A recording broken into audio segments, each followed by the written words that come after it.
I'm absolutely certain that everyone here has something or someone in their background that they could use as an excuse to get bitter. It could potentially cause bitterness if you let it. And that's why we need to bring it to the foot of the cross and say, it's yours, God. I give it to you. I give my life to you. I lay my pain down before you.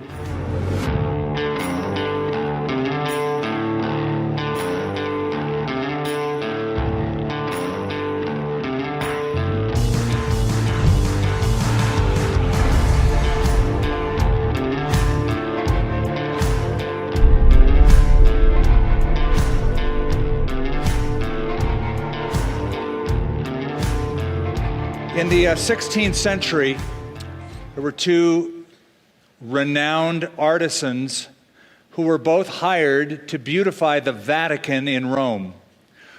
One was Michelangelo, the other was Raphael. Michelangelo was a painter who fancied himself a sculptor. Raphael, of course, was the renowned sculptor. Both of them did very different tasks. Both of them were highly regarded in their own particular fields. But interestingly, a bitterness broke out between them, a rivalry broke out between them, so that whenever they would pass each other in the hall or even meet, they refused to speak to each other. Everybody could see it. It became a renowned bitterness. And the ironic thing is that both of them were doing this for the glory of God. Doing it for the glory of God while holding on to bitterness at the same time. Unfortunately, when you get people that are that revered and renowned, that bitterness, that rivalry, everybody can taste it. It defiles so many people. And it becomes renowned. For example, Winston Churchill. Everybody knows, most people know that there was this long ongoing rivalry between Winston Churchill and a woman named Lady Astor. And they would often say things to each other, publicly even, to put down each other, and it got to be really bad. So, for example, on one occasion, Lady Astor said to Winston Churchill publicly, "Sir, if you were my husband, I would put poison in your tea." Unfazed by that, he turned to her and said, "Madam, if I were your husband, I would drink that tea." Most everyone can think of a bitter person. But seldom will you find someone willing to admit that they are a bitter person. And yet, I think more people may deal with, struggle with a root of bitterness than we think. I will admit that when I was a young man, a young boy, I became angry, and that anger turned to bitterness toward my own father. He was a harsh man, not very gracious, very demanding, very exacting, and I struggled with that, and it became, for a period of time, very dark, and God had to do a work, and God did do a work of restoration and reconciliation, but it was something that I struggled with as a young man. And I was reading a little article, blog, by a counselor by the name of Mike Dubose, who lived for years being bitter at his own father. He was angry and bitter because his dad left the family when Mike was a young boy. He said he was talking to a counselor who said, "You know, Mike, it's interesting that people from similar backgrounds, same circumstances as you, even within the same family, can react different ways. For example," he said, "you might have one child, like you, become very resentful. At the same time, in the same family, you might have a child who doesn't become resentful, but learns from it and grows from it and becomes better because of it." So that set him on a path of healing. But Mike Dubose tells of a conversation that he had with a friend who was 70 years old. I'll let him tell the story. He said, "We spoke about his bad childhood and how he still resented his father, who had been dead for years." You can imagine, if he's 70 years old, his dad would have been gone many years before. "I advised him to forgive and move on, but he said angrily, 'I will never forgive my father, even to the grave.' His dead father," said Mike, His dead father and his negative childhood experiences were still haunting him and generating anger more than 60 years later. And he concluded by writing, bitterness had taken deep root in his mind and his heart. Listen, of all the human emotions that are out there, this is one that you ought to fear the most. Because bitterness is emotional cancer. As one leader put it, bitterness blows out the candle of joy and leaves the soul in darkness. You know, bitter people are like porcupines, a bit. They may have many fine points, but they're very hard to get close to.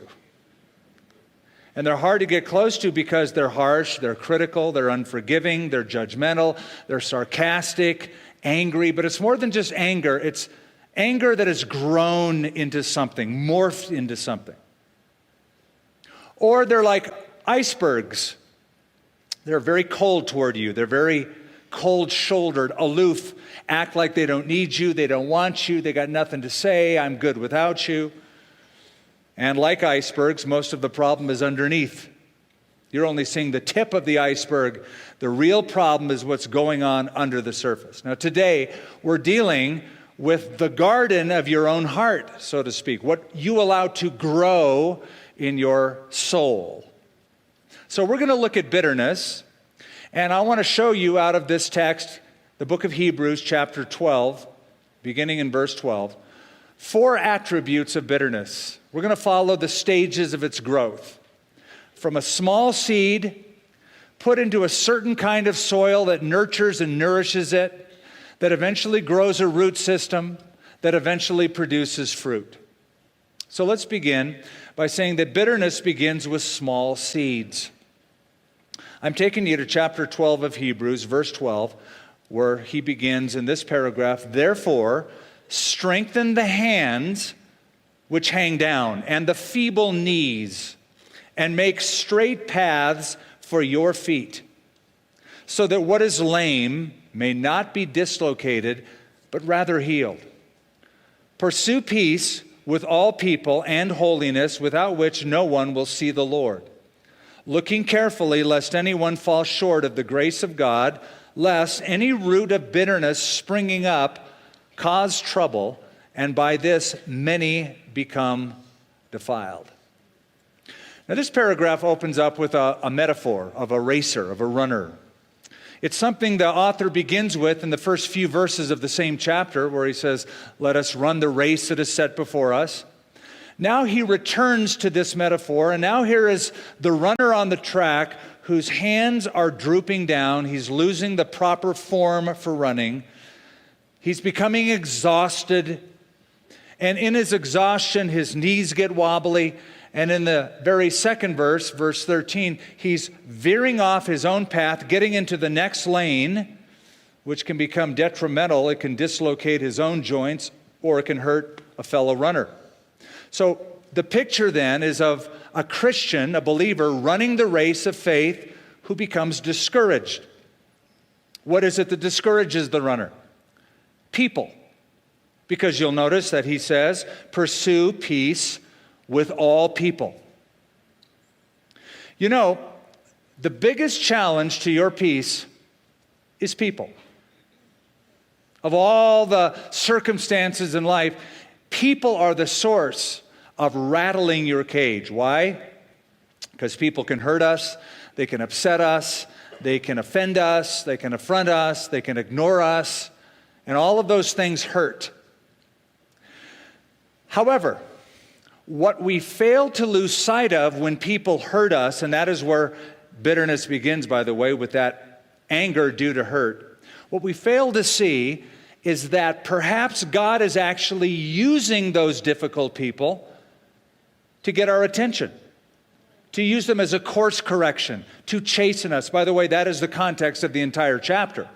He starts with a runner metaphor, goes back to it, but in between he talks about the chastening of the Lord. I want you to see a few verses. Look at verse 3. For consider him, that is Jesus, who endured such hostility from sinners against himself, lest you become weary and discouraged in your souls. You have not resisted to bloodshed, striving against sin," implying that's what Jesus went through. "And you have forgotten the exhortation which speaks to you as sons." Here's the quote, "My son, do not despise the chastening," that is chastising, that is correction, that is spanking. "Do not despise the chastening of the Lord, nor be discouraged when you are rebuked by him. For whom the Lord loves, he chastens, and he scourges every son whom he receives." Now, when you lose sight of that fact, that God could be using a difficult person to chastise you, to course correct you, when you start seeing people not as God's correction, you start thinking that they're the devil's aggravation. This can't be from God, it has to be from the devil. Well, maybe it's from God, because he's chastening you. God can use those difficulties. But that word that the person says, that deed that that person does, it becomes a seed that is planted in your heart that if you allow it to grow, leads to bitterness. And I've noticed something. When people are discouraged, like this runner is here, when you are discouraged, you are most vulnerable to those kind of thoughts inwardly that lead to a bitter heart. So where does bitterness come from? It comes from a seed of anger planted by somebody who has hurt you. Bitterness begins to germinate when something happens to you that you don't think you deserve. I don't deserve this. I don't know why this is happening to me. I don't deserve this. It's like the student who went to his professor in college very angry because the professor gave him a 0 on his test. And he said, "Excuse me, I don't deserve this 0. Professor said, "I agree with you. You don't deserve it, but it's the lowest grade I could give you." Now, sometimes people want to hurt you. It's an intentional statement or deed. Other times, it's not intended at all to hurt you. In fact, sometimes it's imaginary. You just are imagining this whole thing. And yet, though they're not trying to hurt you, they hurt you. You feel slighted. Bitterness is simply internalized anger that you let fester over time. You hold on to it long enough, and the anger will change. It will morph into something else, and that is resentment and then bitterness. An article I found in Psychology Today, the author said, all bitterness starts out as hurt. And then the author says it festers into an anger. He continues, "For anger and its first cousin, resentment, is what we're all likely to experience whenever we conclude that another has seriously abused us. Left to fester, that righteous anger eventually becomes the corrosive ulcer that is bitterness." So, the picture in Hebrews chapter 12 is discouragement has planted a seed of hurt. The hurt has turned to anger. The anger becomes resentment, and eventually the resentment becomes bitterness. According to Stephen Diamond, a PhD on this subject, he defines bitterness as a chronic and pervasive state of smoldering resentment. And I thought that was very picturesque, a smoldering resentment. And he said he regards this as one of the most destructive and toxic of all human emotions. So bitterness begins with small seeds, but then it grows. And the second characteristic, the second attribute I want you to see is that bitterness requires the right kind of soil. So you look at something and notice it in verse 15, if you don't mind. The author says, looking carefully. That means paying attention very diligently. Looking carefully, lest anyone fall short of the grace of God. Now, the truth is, you can never outstrip or outrun the grace of God. The Bible says where sin abounds, grace overflows. But you can come short of it. You can lose sight of the grace of God.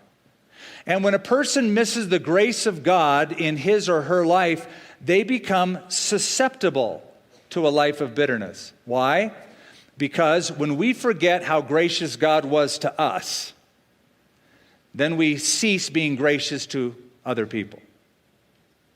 And why aren't we gracious? Well, this is what you deserve. This is not what I deserve. We start forgetting just how merciful and gracious God was to us. So we need to grow in grace. Because if we don't grow in grace, bad things can grow in us. And one of those bad things is this, bitterness. Now, some soils are easier to plant things in than others. So it is with human hearts. There are some people's hearts that are just ripe for growing a harvest of bitterness. And what kind of heart is that? People who hold on to things and never let them go. If we keep ruminating on wrongs in the past, keep chewing on something that somebody did to us in the past, it begins to affect us in the present, and it becomes an essential part of who we are. It is our new identity. We are that hurt one. We are the victim. Let me tell you a story of somebody who was like that in the Bible. She didn't start out that way. Her name was Naomi in the book of Ruth. Naomi is a name that means pleasant, agreeable, friendly. What a great name. Here comes Miss Pleasant. I can see her coming down the road in Bethlehem, smiling at everybody. Well, she gets married and has kids. There's a famine in the land of Israel, in Bethlehem, where she's from. That's sort of the breadbasket of ancient Israel. It forces her family to go out and seek food in Moab, a neighboring country. And things go from bad to worse. She loses her husband Elimelech. She loses her two boys, Mahlon and Chilion. They both die. So she's bereft of 3 males in her family. All of that pain that occurs to her becomes a seed that grows in her heart, a seed of anger that becomes bitterness toward God. God's the only one left that she can blame, so she blames God. So she comes back to Bethlehem because now there's food back in the land of Israel. She comes back to town. People see her and they go, oh, look, Naomi's back. Miss Pleasant is back with us. And listen to her response. She said, don't call me Naomi, which means pleasant. Call me Mara. The word means bitter. Now she's defining herself as a bitter person. Self-admission. Don't call me pleasant, you call me bitter. Now listen to why. For the Almighty has dealt very bitterly with me. I went out full, not really true, and the Lord brought me home again empty. The Lord has testified against me, the Almighty has afflicted me. Now in that little group of sentences, 4 times she blames God. 4 times she says, I'm bitter and it's God's fault. 4 times she says, I'm not happy and it's God's fault. She's now defined her very life by that destructive emotion of bitterness. And that'll happen. Bitterness turns you into a perpetual victim, which is a bad place to be, but it's a very convenient place to be. Because if you're always the victim, you can justify your anger. I'm angry and I have a right to be angry. If you're always a victim, you hold on to that anger, you blame others, it's always somebody else's fault. You play the victim. And if you analyze it carefully and biblically, you'll discover something. Bitterness is really a form of pride. Because in bitterness, you are saying, God, I don't deserve this. By the way, it's not smart to pray, God, give me what I deserve. Because what you deserve is far from what you may think you deserve.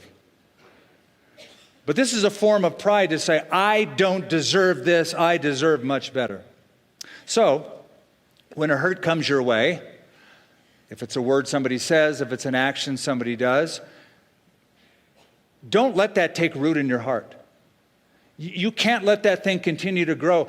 Don't water it with self-exalting thoughts. Don't fertilize it with other people's sympathies. You got to root it out. Because if you hold on to it, it's going to grab hold of you and not let you go. The world is filled with people who have not dealt with past hurts. And people who don't deal with past hurts, there's a profile that they eventually fit into.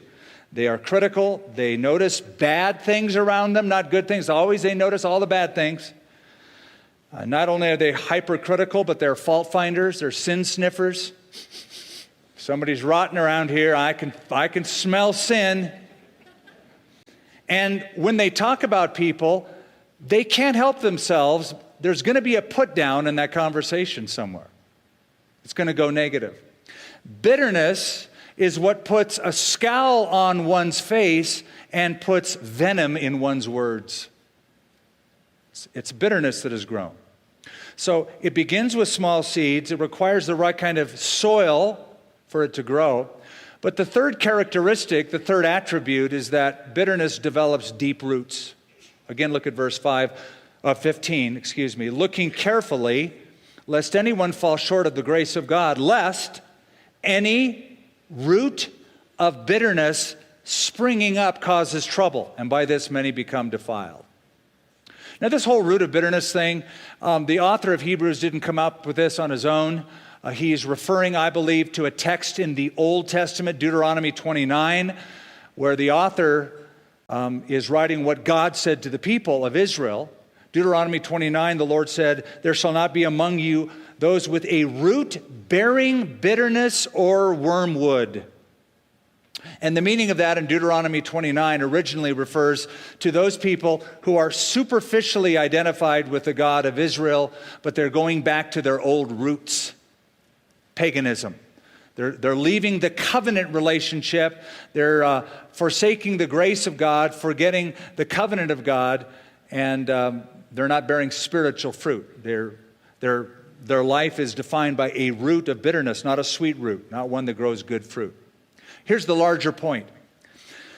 People who let a seed like this grow in the soil of their hearts eventually develop a root system that grows and grows larger and grows stronger, and pretty soon becomes immovable. Why is it called a root? Because it's hidden. You don't see it.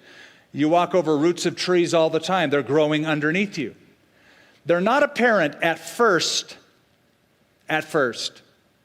They will be apparent later on because the root is going to produce fruit.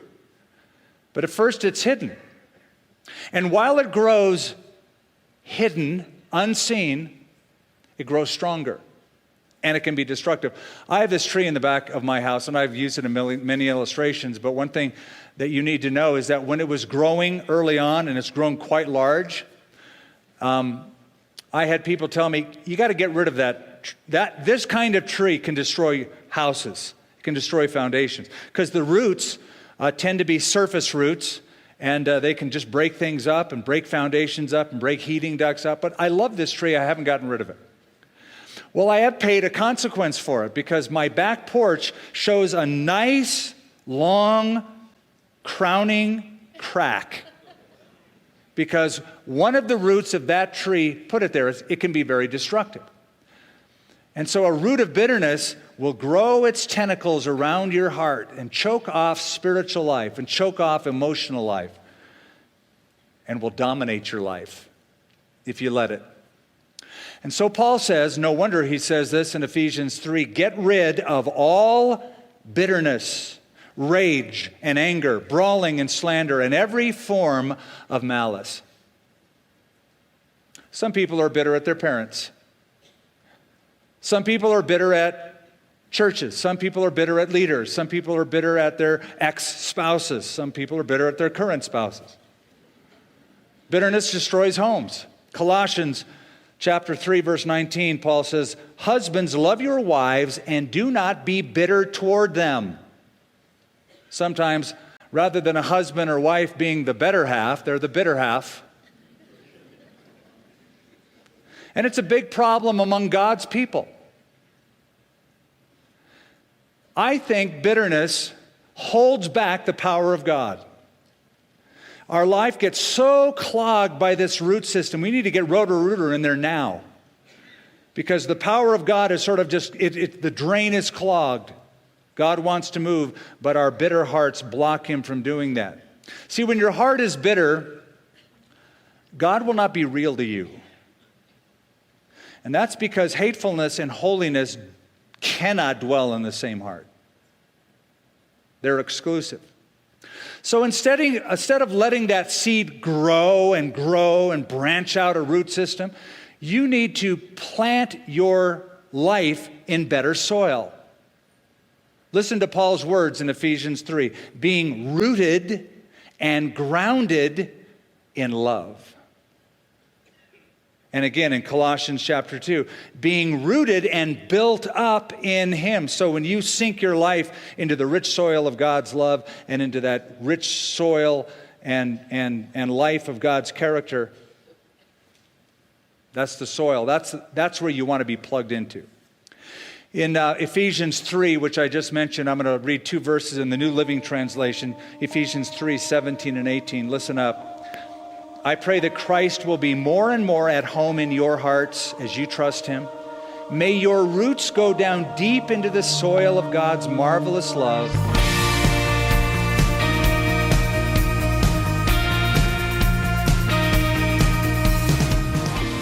Understanding God's Word changes everything, and this Christmas you can give a better understanding of the Bible by choosing a gift from the Connect with Skip Heitzig Christmas Gift Ideas brochure. Consider this life-changing gift idea from Skip Heitzig, the You Can Understand package.